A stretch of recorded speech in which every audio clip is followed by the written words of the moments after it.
राजकारणात चाणक्य कुणाला म्हणतात हे आज संपूर्ण जगाने पुन्हा एकदा पाहिलंय. पश्चिम बंगालमध्ये गेल्या 15 वर्षांपासून भाजप जो संघर्ष करत होती, त्या संघर्षाचं विजयात रूपांतर करणारा एकच महामेरू, तो म्हणजे केंद्रीय गृहमंत्री अमित शहा.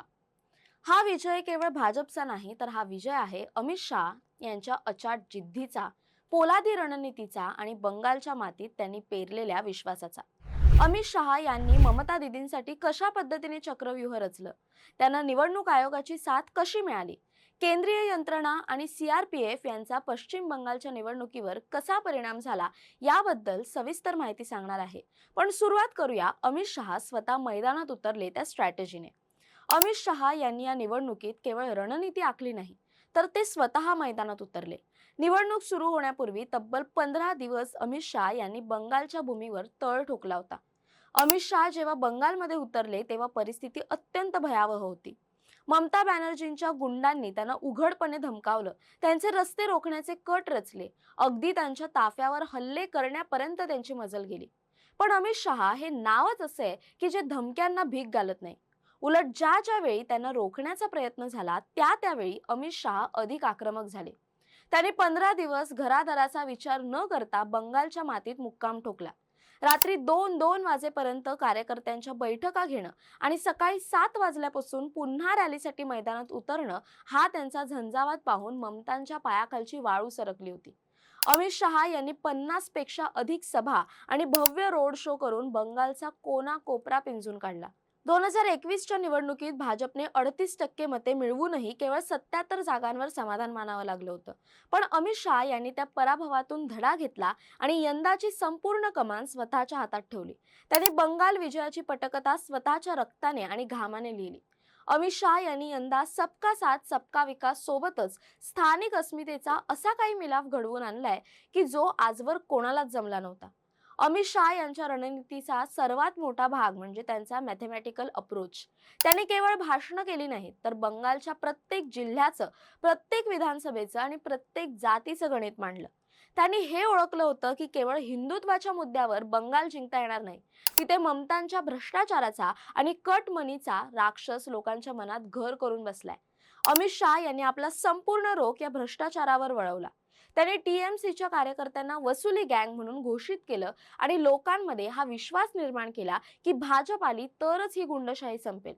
त्यांनी स्वतः कार्यकर्त्यांना सांगितलं होतं की ममतांचे गुंड तुम्हाला घाबरवतील, पण लक्षात ठेवा, दिल्ली तुमच्या पाठीशी खंबीरपणे उभी आहे. अमित शहा यांच्या या आश्वासनामुळे बंगालच्या मरगळलेल्या कार्यकर्त्यांमध्ये नवा प्राण फुंकला गेला. अमित शहा यांच्या नेतृत्वाखाली भाजपने एक असा वॉर रूम तयार केला होता जो कोलकातापासून थेट दिल्लीपर्यंत जोडला गेला होता. त्यांनी सुनील बन्सल, महेश शर्मा, सीपी जोशी आणि संजय भाटिया यांसारख्या अनुभवी शिलेदारांना बंगालच्या कानाकोपऱ्यात पाठवलं. या नेत्यांनी स्थानिक पातळीवर समन्वय साधून एक अशी आक्रमक रणनीती तयार केली जिथे टीएमसीची गुंडशाही हतबल ठरली. अमित शहा यांनी यंदाच्या निवडणुकीत सोशल इंजिनिअरिंगचा असा काही प्रयोग केला की ममतांच्या पारंपरिक वोट बँक असलेल्या माटुवा समुदायापासून ते राजवंशी समुदायापर्यंत सगळ्यांनी कमळाला साथ दिली. अमित शहा यांनी या समुदायांच्या घरी जाऊन जेवण केलं, त्यांच्याशी संवाद साधला आणि त्यांना हे पटवून दिलं की तुम्ही या राज्याचे नागरिक आहात, घुसखोर नाही. हा भावनिक दावा अमित शहा यांचा सर्वात मोठा विजय ठरला. या विजयाचा सर्वात मोठा मास्टर स्ट्रोक होता अमित शहा यांनी केलेलं बूथ मॅनेजमेंट. त्यांनी कार्यकर्त्यांना आदेश दिले होते की प्रत्येक बूथवर किमान 10 ते 15 अतिरिक्त मतदार जोडा. या सूक्ष्म नियोजनामुळे एका विधानसभा क्षेत्रात 2.5 ते 3.5 हजार नवी मतं भाजपच्या पारड्यात पडली. पश्चिम बंगालच्या या अटीतटीच्या लढाईत हीच अतिरिक्त मतं निर्णायक ठरली. अमित शहा यांची नजर इतकी पारखी होती की त्यांनी प्रत्येक बूथसाठी स्वतंत्र डेटा अनालिसिस केलं. कोणत्या बूथवर टीएमसीची पकड आहे आणि तिथे कोणाला स्थानिक मुद्दा कामाला येईल, हे अमित शहा यांनी AI टूल्सच्या मदतीने आधीच शोधून काढलं होतं.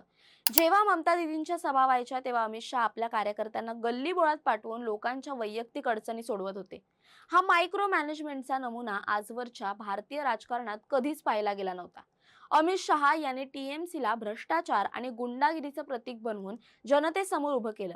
एका बाजूला विकासाचा अजेंडा आणि दुसऱ्या बाजूला हिंदू मतांचं ध्रुवीकरण, असा दुहेरी वार त्यांनी केला. सीएए आणि एनआरसी सारखे मुद्दे त्यांनी सांस्कृतिक सुरक्षेशी जोडले, ज्यामुळे बंगालचा मतदार भावनिक झाला. अमित शहा यांनी बंगालच्या विजयासाठी स्वतःला झोकून दिलं होतं. त्यांना रोखण्यासाठी ममतांनी अनेक प्रयत्न केले, पण अमित शहा एखाद्या पहाडासारखे उभे राहिले. त्यांनी बंगालच्या राजकारणाला राष्ट्रीय अखंडतेशी जोडलं. त्यांनी सांगितलं की हा विजय केवळ बंगालचा नाही, तर हा भारताच्या अखंडतेचा विजय आहे. अमित शहा यांनी ज्या ज्या ठिकाणी रोड शो केले, तिथे तिथे गर्दीचा जनसागर लोटला होता. हा केवळ अमित शहा यांचा करिश्मा नव्हता, तर लोकांच्या मनात ममतांच्या विरोधात असलेला संताप आणि अमित शहा यांच्याबद्दल असलेला विश्वास होता. शेवटी अमित शहा यांनी हे सिद्ध करून दाखवलं की बंगालचा गड जिंकायला केवळ भाषणं नाही, तर अमित शहा यांच्यासारखं पोलादी काळीज आणि चाणक्य बुद्धी लागते.